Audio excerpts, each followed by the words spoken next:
Live from inside David Booth Kansas Memorial Stadium, it is a wet, rainy, and dreary day in Lawrence, Kansas, but the celebrations inside are anything but. The Kansas Jayhawks knock off the previously undefeated and sixth-ranked Oklahoma Sooners 38-33, getting KU to bowl eligibility for the second year in a row, and we'll get to more notes on that history coming up a little bit later in the show today. This game, and I know this is said about a lot of different contests and a lot of different sports, you say, wow, this game has everything. This game quite literally pretty much had everything except for a special teams score in this game. In fact, special teams had a lot of trouble scoring for both of these teams throughout this game. But KU comes out on top, overcoming 3 of their own turnovers, forcing 3 turnovers by Oklahoma, again, previously undefeated on the year, and somehow coming away with the victory. Let's jump right ahead as we recap the game. You watched it, you've read about it, you followed the updates on Twitter, whatever it might be. But we should get to the final moments of this game, where after being scrutinized to the nth degree, quarterback Jason Bean throws 2 back-to-back interceptions to kill drives for the Jayhawks. One of them led directly to an Oklahoma touchdown that put the Sooners on top. And the next interception, well, that gave Oklahoma a chance to run some clock and force KU to burn all of its timeouts. KU did exactly that.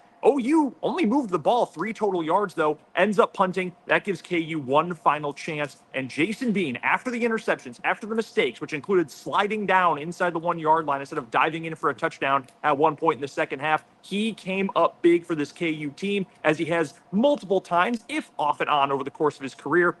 He helped engineer a game-winning drive for the Jayhawks. 80 yards, 7 plays, took just a shade over 2 minutes. KU gets all the way down the field, a 4th and 4. One of the biggest plays for KU this season, maybe the very biggest. He finds Lawrence Arnold for a 37-yard gain. 1 play later, Devin Neal, Lawrence's own, and we'll talk more about Neal coming up here in just a minute. He plunges in from a few yards out. KU takes the lead. They missed the 2-point conversion. Again, that was a trend in this game. It's 38-33 Kansas, and the defense, which had a lot of problems in the first half, especially in the second quarter, when OU simply could not be tackled by anybody on the KU defense. They come up huge, allowed one big play from Oklahoma quarterback Dylan Gabriel to one of his favorite targets, Drake Stoops, but Oklahoma stonewalled at the KU 23-yard line. A ball was knocked out of bounds, incomplete on the final play of the game as time expired, and KU comes away with the victory. Now 6-2 on the year. Oklahoma falls to 7-1. And I jumped right to the end of the game because, again, we had all sorts of crazy things go wrong in this game. Each team fumbled the kickoff return in the contest. We mentioned those 2 fourth-quarter interceptions thrown by Jason Bean, where, and fairly so at the time, it seemed as though every single person with a Twitter account was ready to take pitchforks and torches to wherever Jason may be at any given moment. He comes up big at the very end of the game after struggling early on. He had a crazy rushing touchdown in this game following an Oklahoma turnover, 38 yards running past everybody. He was the fastest player in the field, so a very up-and-down game for the KU backup quarterback, who started again this week because Jalen Daniels is still out due to a back injury. Now, KU statistically in this one, not a crazy game, pretty decent offensive numbers overall, over 400 yards of total offense for KU in this one. Bean ends up, with 218 passing yards, under 50% completions, 2 interceptions, no touchdowns, did have the rushing score. Devin Neal, your leading rusher in the game, he ends up with 112 yards on 25 carries, the game-winning touchdown. Daniel Highshaw, huge game for him, over 50 yards on the ground, 2 touchdowns, and he was just bowling over defensive players for Oklahoma throughout the entire contest. Get my hand off the camera there. He had a big day today. Wide receivers a little bit quieter overall, but they came up with the big plays when they mattered most at the end of the game. KU is able to come away with the victory. Now, I told you, we're going to get to some of the history that comes along with this Kansas win here. How about some of these numbers? 1, this is the first win for KU over Oklahoma since 1997. There is not a single player on this KU roster who was alive the last time Kansas knocked off Oklahoma, and how fitting KU does it in Oklahoma's final football season in the Big 12. Other notes about this game.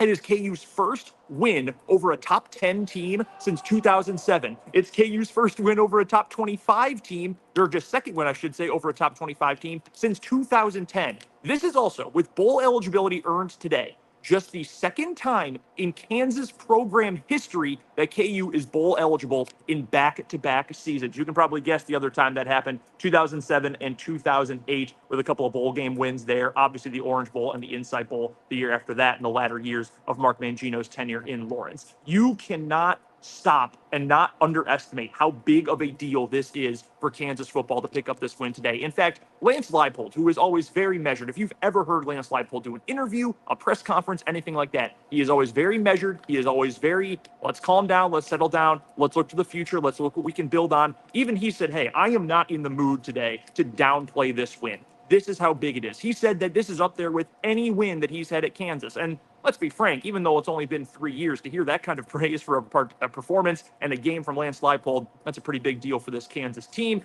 He was almost breaking down in the post-game press conference. No tears or anything like that, but his voice was cracking. He also made a joke that, hey, I hope no one gives me a breathalyzer test right now, just from the fumes that were around me, for all the alcohol all the students and fans were drinking during the game when they stormed David Booth Kansas Memorial Stadium after the final whistle blew.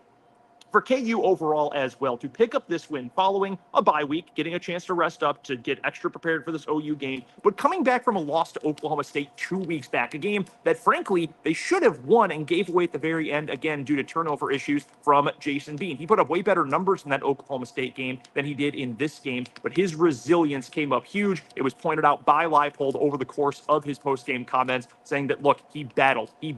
Leipold even went as far as to say that while he doesn't necessarily root for players in this regard, and while he feels bad for KU's normal starter, Jalen Daniels, that he still isn't able to go and still isn't at full strength, he said he's rooting for Jason Bean more in a way that he usually doesn't root for players, in a way he normally does not before, because of what Bean has been through. Starting a couple of years back, losing the starting job, going in and out of the lineup over the last couple of years, obviously some criticism from fans, both ill-advised and regularly advised as well. To come through with that sort of performance, it obviously made a big impact on his head coach, and it made a huge impact on this Kansas team here today. For Oklahoma, they're going to end up being just fine. They're still in the driver's seat for a trip to the Big 12 championship game at Jerry World coming up in a couple of months. They're right there with Texas with just one loss at the top of the league. But for KU, bowl eligible and a whole lot of opportunities still left. They've still got Texas Tech on the schedule, Kansas State for the Sunflower Showdown in the penultimate game of the season, and then the final game of the year, they'll take on Cincinnati. All that, though, after a trip to Ames coming up next week to take on the Iowa State Cyclones. Iowa State in action against Baylor today. No kickoff time set for that one yet. We'll know on Monday when KU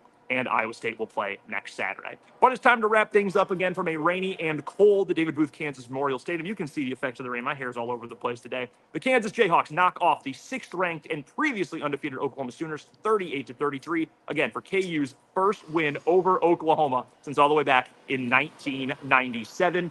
And while we've got a little more noise back here, just to make some of you feel old possibly, I was 3 years old the last time the KU beat Oklahoma until today. Make sure you check us out on 580 Sports Talk coming up on Monday from 2 until 6. We'll have full coverage from this game, total reaction to it. We'll, of course, recap K-State's huge win, a historic blowout shutout win over the Houston Cougars, and we'll look ahead and look back on the Chiefs' action against the Broncos from Sunday. That's all coming up Monday from 2 until 6 on 580 WIBW and here on the 580 Sports Talk YouTube account. Until then, I'm Brendan Dzwierzynski signing off from Lawrence and a KU 38-33 win over the Oklahoma Sooners.